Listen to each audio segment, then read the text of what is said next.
We're live. My name is Zane Stevens. I'm the founder of Protea Financial, and I'm back at it. Back live with you guys today, staring out the window of my great office. It's foggy.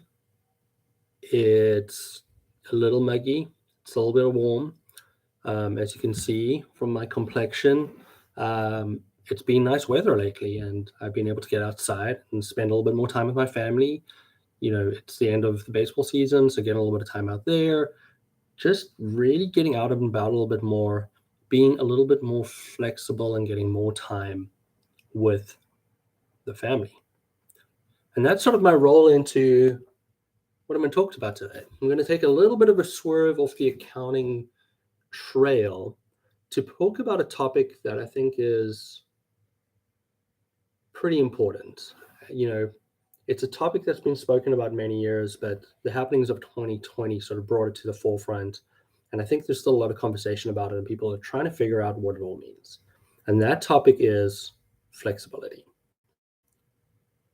Now, flexibility, I think, sometimes can be sort of a trigger word for a lot of people because, there's some part of people who is like, yeah, this is just a great way to get the best out of your environment, get the best out of life. Where there's this other camp where like, this is just an excuse to be lazy.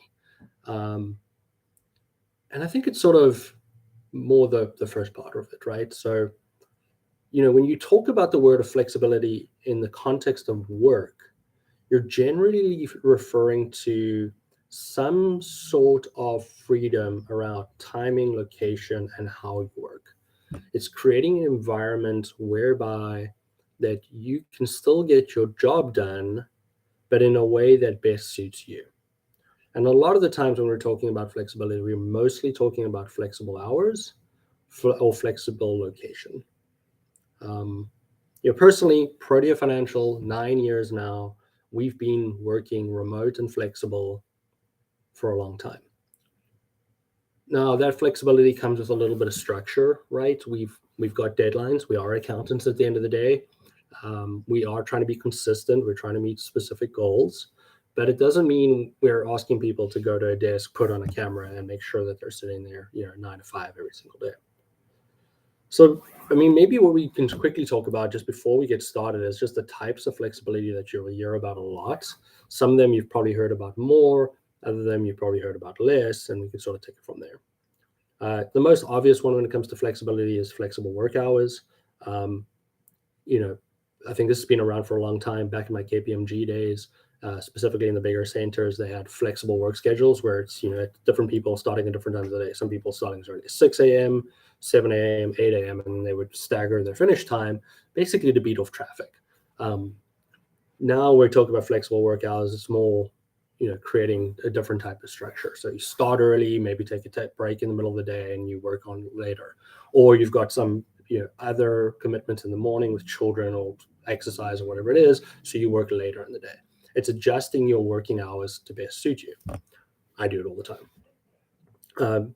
Another part of flexibility, the second part that people think about is remote work. Protea has been doing that for a long time, even though we do have an office. Sitting in it right now. I'm the only one who comes here. Everybody else is working remotely, working from their houses. Even in our South African office, even though we do have an office, we have a small requirement for them to come in. There's 30 of them, so it's good for them to see each other. And that's the small requirement, but generally you're like, hey, work at home. This is what they call a hybrid situation. There's flexible location, even thinking about, our team here in the US, there's 2 of us in Marin County, 2 of us in Sonoma County, 1 in Napa County, 1 in Lake County, 1 in Washington State, out of California, and then 1 person out in New Hampshire as well. So the location is pretty flexible. And the person who is in, New Hampshire used to be here in California just a few months ago. Their family was there. They wanted to move closer to family. And they said they're moving. I said, great. Nothing changes for us. You can work where you need to. Whatever's best for you and your family, you work there.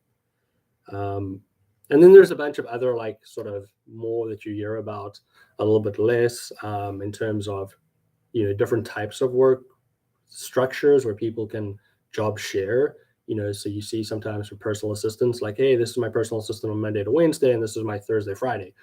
Like you see those types of combinations where you're trying to get the most out of the person, or even situations where they're sharing people, through the office. So I work for partner A on Mondays and Tuesday. I work for partner B on Wednesdays and Thursdays, and on Fridays, I am sort of just a generalist. And then there can be flexibility in work assignments as well. I don't see this too often, but it's, opportunity for people to switch for different types of tasks, different types of projects, and get a variety of different skills and interests. Don't really do that in the accounting space, but we do give people opportunity to learn in different places. True flexibility, and the way I think of flexibility is doing my job, hitting my deadlines, but in a way that best suits me. I think flexibility is fantastic. I think it's really good for both employees and employers. I feel that as an employer myself, having people that are flexible and can take time when they need to deal with personal stuff is just really great. I mean, when I used to work for a company back in South Africa, one of the craziest things in my mind was like, I had to go ask for permission to go to the doctor. Like, shit, I'm sick. I need to go to the doctor. Do you mind? Is it okay? Can you approve it? And they'd have to say yes before I left. Like, I couldn't just walk out and go to the doctor's office. I needed to ask for that. And that just seems absolutely ridiculous, that we would need that type of approval. Always blows my mind even more in a country where it's all about the freedom, but freedom as long as you ask somebody's permission first, especially in the workforce. So adding that flexibility and giving people the opportunity to be adults and manage their own time, I think it's really great. It's a good way to build trust. And if you don't trust your people, then honestly, you'll never be successful. So find ways to allow them to earn your trust, show their trust, and be adults. It gives people a bigger sense of responsibility. And honestly, I do believe it creates better productivity. If I have a busy schedule and I need to do something and I can't focus perfectly my work because my brain is half there and half here, like what use am I to anybody? So give people the opportunity to be flexible, to let them adjust their schedule. Hey, there's a gym class at 9 a.m. on a Tuesday morning that I want to attend every time. Great, let's just do it. I think flexibility is great. I do believe, though, that flexibility can be a curse as well. There truly has been some people that have come through Protea where flexibility is just too much for them. It's overwhelming for them to have to make a decision about what is the best structure for themselves. The simple, feedback for them is just work a normal day, and you should be fine. Just pretend you're going to work. And that's sort of the way I think about flexibility, right? I like to talk about structured flexibility. Now, this might sound like this guy's nuts. What is he talking about? But I think when I talk about structured flexibility is that I have created a schedule for myself that looks the same on a daily basis. So I know each day when I'm going to work, when I'm going to spend time with the family, and when I'm going to do drop-offs, and then I adjust that slightly, especially when I'm coaching sport. So depending on what time those practices are, I might adjust my schedule a little bit. So generally speaking, I work from 8 to 4, sometimes 8:30 to 4 if I'm doing school drop-off, which I try to do twice a week. But that's my work hours. And I try to finish my day at 4 o'clock to give me an opportunity to spend time on myself in terms of exercising, get chores done, but mostly spend it with my family. And when I mean my family, with my wife, with my kids, and cooking dinner. I try cook dinner 4 days a week at a minimum, generally 5, sometimes 6. And that's just part of my routine. I keep that time free from 4 to 8:30 for the family. And then, if I've got some more work to do, I'll put in some work, normally sort of 8:30 to 10 to get some time done. I have things to do. It's a nice quiet time. My email's a little bit quieter, so I tend to do a lot of writing at night time as well. My schedule is fixed, but it is flexible. For example, just yesterday, Tuesday, May 23rd, I'm a board member on the soccer club here in town. We've got a large rec program, 1,200 kids, but the competitive side of the program, about 300 kids, have trials. So kids are coming in to be looked at by coaches to make decisions on what the teams will look like next year. They needed help, and they needed help from 3 to 6. So I finished my day at 2:55, jumped in my car, went down to the trials, set up, helped people get registered, made sure people in the right place, took some photos, and then headed home and spent time with my family. I had opportunity due to my flexibility to be able to go and do this. And the way I did that is I worked extra 30 minutes in the morning. I got started a little bit earlier than I normally do and put in a little bit extra time. And then I worked a little bit more last night than I have been. I sort of worked from 8:30 to just before 10 o'clock. I've basically normally been putting in about an hour a night. I put in 90 minutes last night. So I made up in 30 minutes in the morning and 30 minutes at night to get through my normal day.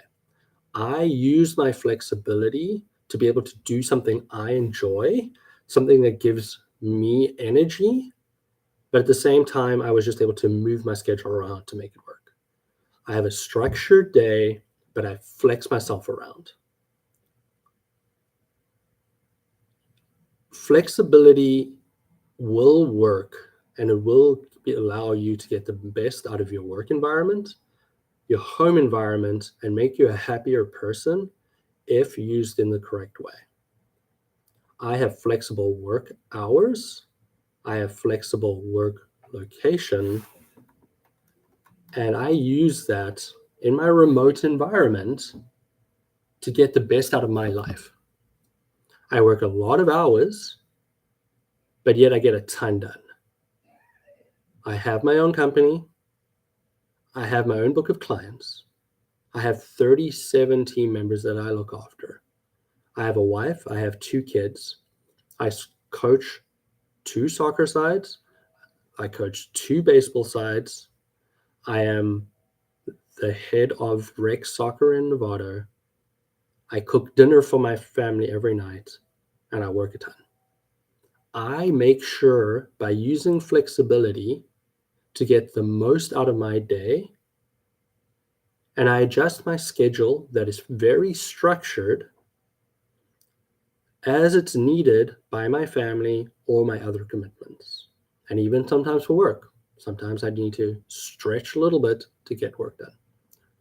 I make sure that I use flexibility in a way to get the most out of the things that bring me joy and happiness, that I constantly feel balanced, I constantly feel fulfilled, I constantly feel productive, and I get the most out of what I'm doing.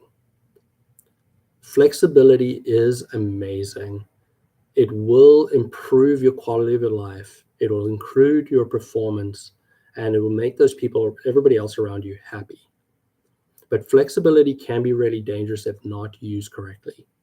Flexibility is best used in the way I describe it as be as structured as possible and then plan flexibility in as it's needed in your life. Flexibility is great for everybody. It's good for you as a person. It's good for your employers. It's good for society in general as it creates happier people. Another episode in the books. I'm really enjoying speaking to you all, and I know I've taken a little bit of detour on accounting. Next week we'll get back into it. I've got a couple of topics coming up in the next few weeks that I'm specifically talking to business owners rather than accountants, but I believe accountants will love it as well, because generally the trend is going to be, how can you as a business owner get the best out of your accounting team? So I've got 2 topics lined up. Maybe we go 3 or 4 weeks on that. If you have anything that you want me to talk about in the accounting world, in managing your life space, just anything in general, feel free to reach out to me. You can reach me on LinkedIn. Check me out there. You can send me an email, zstevens@proteafinancial.com. You could go to our website, or if you're really up to it, drop comment on this this video. Share some thoughts of what you would like to hear, and I'd be more than happy to jump on it. I hope you all have a wonderful week. I hope you enjoy the holiday weekend. Enjoy the wonderful weather out, and I'll talk to you next time. Bye.